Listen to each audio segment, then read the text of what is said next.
Akain na naman? Yes, dahil gutom na gutom tayo.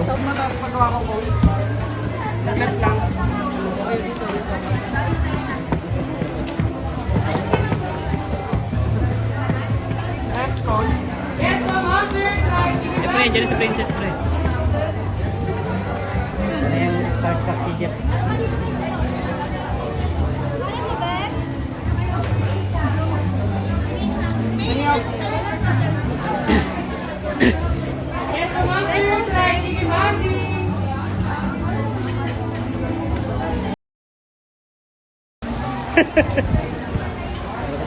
Hingit eh.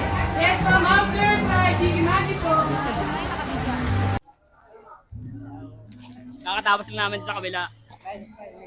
Hi May, bumalik pala ako dito para kamustahin kayo. Kamusta naman yung Crepa rin Manila ngayon? Okay naman po. Busy na po ngayon kasi sobrang dami pong dumadayo po. Salamat po dahil sa inyo, madami pong bumibili sa akin. Fast learner po siya. So ano pa rin kayo, Power Crep Works pa rin tawag sa inyo? Yes po. Nadagdag lang ako. Opo. Hindi pa rin po magbabago.